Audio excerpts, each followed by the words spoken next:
কিয়ামতের ময়দানে সমস্ত মানুষ আল্লাহ তাআলার সামনে এক এক করে সকলকেই আল্লাহর সামনে খাড়া হতে হবে।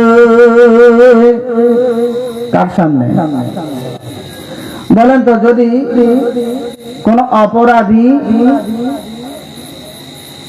আমাদের আদালতে যাওয়ার পরে এজলাসের সামনে দেখবেন একটা গোল কাঠের সাইড দিয়ে ঘেরা থাকে, ওইখানে একজন আসামিকে দাঁড় করিয়ে দেওয়া হয়। আসামিকে দাঁড় করার পরে ওই আসামিকে যদি জিজ্ঞাসা করা হয় যে তোমার কোন অপরাধের কারণে এখানে তোমাকে দাঁড় করিয়ে দেওয়া হয়েছে, সে বলার আগেই তার শরীরের মধ্যে কম্পন সৃষ্টি হয়, ঠিক না বেঠিক? কারণ তার অবস্থাটা সে নিজেই জানে প্রকৃত অপরাধী কিনা। কিয়ামতের ময়দানে প্রত্যেকটা মানুষকে যখন আল্লাহ তাআলার সামনে দাঁড় করায় দেওয়া হবে,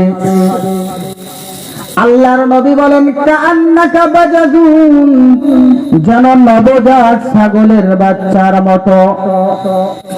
আপনারা নবজাত ছাগলের বাচ্চা চেনেন? ছাগল চিনেন আপনারা? যে বাচ্চা সবে মাত্র ভূমিষ্ঠ হলো দেখবেন চার পা দিয়ে দাঁড়ানোর জন্য চেষ্টা করে আর মায়ের স্তনে মুখ লাগানোর চেষ্টা করে, কিন্তু বারবার পড়ে যায়, ঠিক না বেঠিক? কিয়ামতের ময়দানে প্রত্যেকটা মানুষের অবস্থা ঠিক এমন হবে, বারবার দাঁড়ানোর চেষ্টা করবে কিন্তু দাঁড়ায় থাকতে পারবে না। আল্লাহ রাব্বুল আলামিন বলেন ইউকাফু ইবনে আদম, বনি আদমকে দাঁড় করায় রাখা হবে। আল্লাহ তাআলা প্রত্যেককেই জিজ্ঞাসা করবেন, মা বলবে বান্দা 50 বছর হায়াত দিলাম, 60 বছরের হায়াত দিলাম, 70 বছর হায়াত দিলাম, এত বড় নিয়ামত ইসলাম বুঝার মতন তোমাকে জ্ঞান দিলাম, তুমি কোরআন হাদিসের কথা শোনার মতন তোমাকে সুযোগ করে দিলাম, সম্পদের মালিক বানাইলাম, সন্তান সন্ততি দিলাম, মা কাসসারতা ওয়া সাওয়াদা, বান্দা এগুলো কি করছো?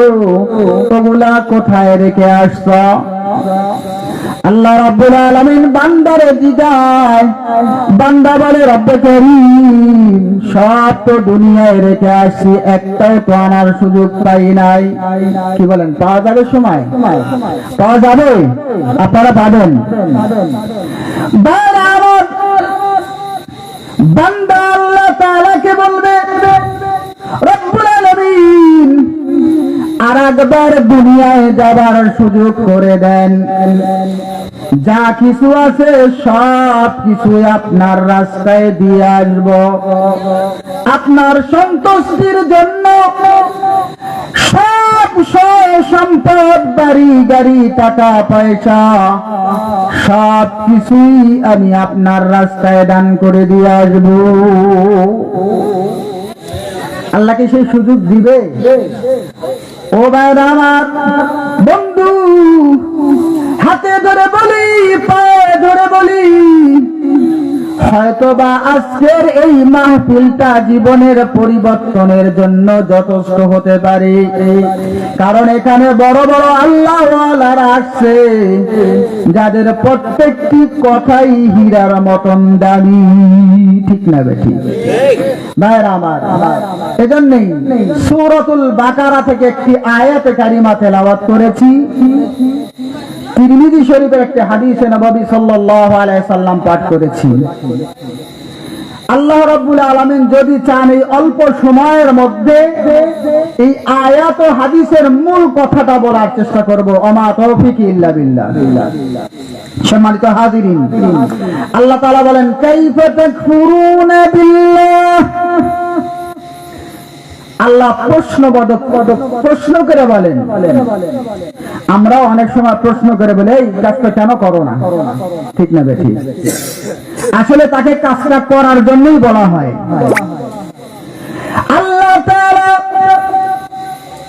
বান্দাকে প্রশ্নর সুরে বলেন, কাইফা তাকফুরুনা বিল্লাহি ওয়া কুনতুম আমওয়াতা। জোরে বলেন আল্লাহু আকবার। আরো জোরে বলেন আল্লাহু আকবার। আপনারা এখানে আছেন? দেখি হাত উঠান তো, কারা কারা আছেন দেখি হাত উঠেন। নারায়ে তাকবীর। কই নাই? আরো জোরে বলেন নারায়ে তাকবীর। হাত নামান। আল্লাহ তাআলা কোরআনে হাকীমের মধ্যে আল্লাহ তাআলা আপনাকে আমাকে ইঙ্গিত করে বলেন, কাইফা তাকফুরুনা বিল্লাহ, বান্দা কেমন করে আমি আল্লাহর নাফরমানি করো। কার নাফরমানি? অন্য আয়াতের মধ্যে আল্লাহ তাআলা বলেন, ইয়া আইয়ুহাল ইনসানু মা গাররাকা বিরাব্বিকাল কারীম।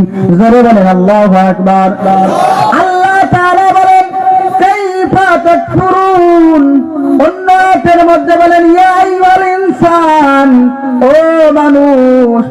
আল্লাহ তাআলা আপনাকে আমাকে ইঙ্গিত করে বলেন, ইয়া আইয়ুহাল ইনসানু মা গাররাকা বিরাব্বিকাল কারীম। কে তোরে আমি মালিকের সঙ্গে নাফরমানি করতে বলেছি? কার সাথে নাফরমানি? আল্লাহ তাআলা কত সুন্দর করে আমাদেরকে বারবার তার বরত্বের কথা বলেন। বারবার আল্লাহ তাআলা আপনাকে আমাকে স্মরণ করিয়ে দেন। আল্লাহ রাব্বুল আলামিন এই জন্য বললেন, ইয়া আইয়ুহাল ইনসানু মা গাররাকা বিরাব্বিকাল কারীম আল্লাযী খালাকাকা ফাসাওয়াকা ফাআদালাক। আল্লাহ রাব্বুল আলামিন বলে, বান্দা কেমন করে তুমি নাফরমানি করো? আমি আল্লাহ তোমারে এত সুন্দর করে বানাইলাম। নবীজি হাদিসের মধ্যে বলেন, ইন্নাল্লাহা খালাকা আদম আলা সূরাতিহি। আল্লাহর নবী সাল্লাল্লাহু আলাইহি সাল্লাম বললেন, আদমকে আল্লাহ তাআলা স্পেশাল একটা সূরত দিয়ে সৃষ্টি করেছেন। জোরে বলেন সুবহানাল্লাহ। অন্য আয়াতের মধ্যে আল্লাহ তাআলা বলেন, হাল্লা তাআলাল ইনসানি হিলুম মিনাদ দাহরি লাম ইয়াকুন শাইআন মাযকুরা। আল্লাহ তাআলা বলেন, বান্দা এমন একটা সময় তোমার উপর দিয়ে অতিবাহিত হয়ে গেছে যে সময় তোমার অস্তিত্ব ছিল না। তুমি জড় পদার্থের মধ্যে ছিলা, তুমি মাটির মধ্যে ছিলে, তুমি বাতাসের মধ্যে ছিলা। তোমাকে গমের মধ্যে ধানের মধ্যে থেকে সব জায়গা থেকে একত্রিত করে আমি আল্লাহ তোমাকে এত সুন্দর আকৃতি দান করেছি। সুবহানাল্লাহ। এজন্য আমার আল্লাহ তাআলা এত নিয়ামত দান করেছেন।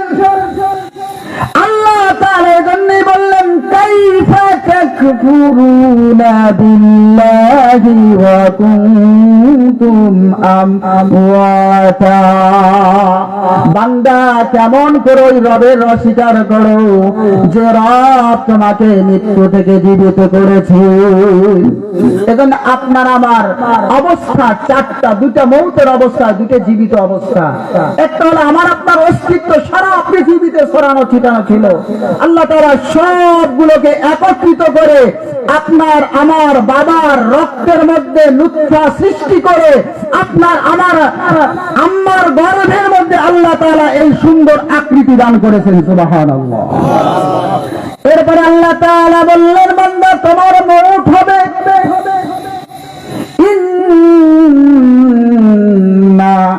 নিশ্চয় নিশ্চয়ই প্রত্যেকটা সৃষ্টিকে আল্লাহ তাআলা নির্দিষ্ট সময়ে মউত দান করবেন। কথা বলেন ঠিক কিনা? ইযা জা আজালুহুম লা ইস্তাখিরুনা সাআতাও ওয়া লা ইস্তাকদিমুন। যখন তোমার সময় হয়ে যাবে, এক সেকেন্ড এদিকেও হবে না ওদিকেও হবে না। ঠিক কিনা বেঠি? আমি একটা উদাহরণ দিয়ে আমি হাদিসের অর্থ বলে শেষ করব, যেহেতু সময় নেই। আপনারা এই এলাকার মনে করেন উদাহরণ, এই এলাকার একটা নিয়ম হলো একজনকে নেতা বানাবো আমরা। সেই নেতাকে 10 বছরের জন্য এই এলাকার যত সহায় সম্পদ আসবে সবগুলো তাকে দিয়ে দেওয়া হবে। সে ইচ্ছে মতন খরচ করার পরে 10 বছর পরে তাকে নিয়ে যে এমন এক জঙ্গলে নির্বাসন দেওয়া হবে যেখানে বাঘ ভাল্লুকের বসবাস। আমি আপনাদের কাছে জানতে চাই, যদি এরকম নিয়ম হয় আপনারা কয়জন এরকম নেতা হতে চান? 10 বছরের রাজত্ব করার পরে আপনাকে নিয়ে যে জঙ্গলে নির্বাসন দেওয়া হবে যেখানে বাঘ ভাল্লুকের বসবাস, আপনারা কয়জন রাজি হবেন? থানভী রহমতুল্লাহি আলাইহি কিতাবের মধ্যে লেখেন, ওয়াকিয়াতটা নিয়ে আসছেন। বাইরে আমার এই এলাকার প্রত্যেকটা মানুষ সবাই চিন্তা করতে লাগলেন, যেহেতু কেউ রাজি হয় না আমি রাজি হয়ে গেলাম। 10 বছর পর্যন্ত আল্লাহর বান্দা এলাকার সমস্ত সয় সম্পদ ব্যবহার করলেন। 10 বছর হয়ে গেল, সবাই তাকে সুন্দর করে কাপড় পরাইয়া দামি দামি সুরমা তোর লাগাইয়া সাদা গাধার পিঠে উঠাইয়া আল্লাহর বান্দাকে নির্বাসন দিয়ে দেওয়া হলো। 1 জন 2 জন 3 জন করে অতিবাহিত হতে লাগলো। ভাইরা আমার, সর্বশেষ একজন জ্ঞানী মানুষ চিন্তা করলেন, আমাকে যেহেতু 10 বছরের স্বাধীনতা, 10 বছর যেহেতু এলাকার সব সম্পদ ব্যবহার করা আমার জন্য অনুমতি আছে, সুতরাং আল্লাহর বান্দা সমস্ত সম্পদ গুলো ওই জঙ্গল যেখানে নির্বাসন দেওয়া হবে ওই জঙ্গল পরিষ্কার করার কাজে লেগে পড়লেন, লোক নিয়োগ করলেন। সমস্ত সম্পদ ওই জঙ্গল পরিষ্কার করাইয়া এলাকায় যেমন বাড়ি এর চাইতে কয়েক কোটি গুণে ভালো বাড়ি বানিয়েছি। এমন করতে করতে 10 বছর অতিবাহিত হয়ে গেল। আল্লাহর বান্দাকে এখন সবাই কান্না করে, আরে আমাদের মধ্য থেকে আজকে একজন ভালো রাজা, আমাদের একজন বড় নেতাকে নির্বাচন দেওয়া হবে।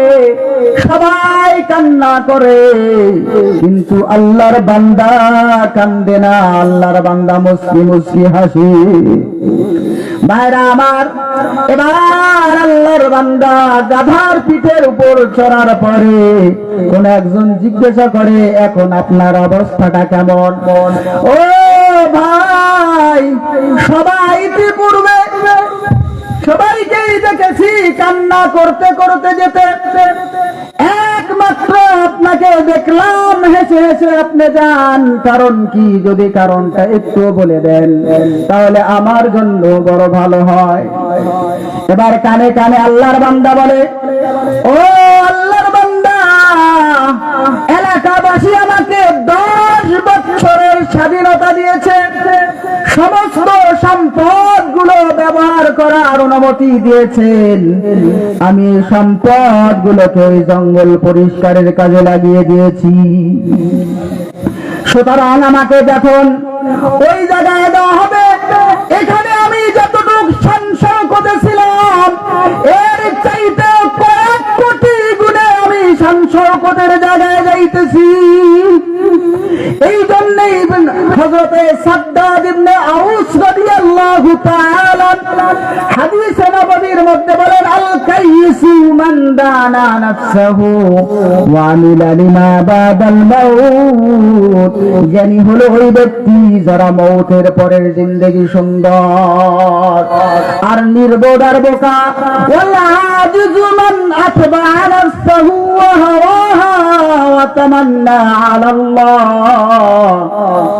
আর নির্বোধ আর বোকা হইল তারা যারা কোনো আমল নাই, তাদের কোনো ভালো কাজ নাই, কিন্তু বলে আমাদের জন্য আল্লাহ আছে।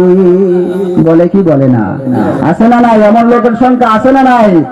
সুতরাং ভাইরা আমার, যেহেতু আপনার আমার জিন্দেগি একটা নির্দিষ্ট সময়ের জন্য, কারো 50, কারো 60, কারো 10, কারো একদিন কেউ মায়ের পেটেই চলে যায়, যায় কি যায় না? সুতরাং এই জন্য প্রথম প্রশ্ন ছিল আপনাদেরকে, ইবাদত করব কবে? ইবাদত করব কবে? কথা বলেন না, কবে? নামাজ পড়ব কবে? রোজা রাখবো কবে? যাকাত কবে দেব? কোরআন অবমাননার জন্য রক্ত কবে রাস্তায়, আল্লাহর রাস্তায় বিলীন করব? ভাইরা আমার, শ্রদ্ধেয় ভাই সাহেব আসছেন, জামি সাহেব, যে আলোচনা করতে চাচ্ছিলাম, যতটুকু আল্লাহ তাআলা আমার জবান দিয়ে বলাইছেন, প্রত্যেকটা কথাকে আল্লাহ তাআলা আমাদের সকলকে বোঝার তৌফিক দান করে, বলেন আমিন। ওয়া আখির দাওয়ানা আনিল হামদুলিল্লাহি রাব্বিল আলামিন। আসসালামু আলাইকুম ওয়া রাহমাতুল্লাহি ওয়া বারাকাতুহু।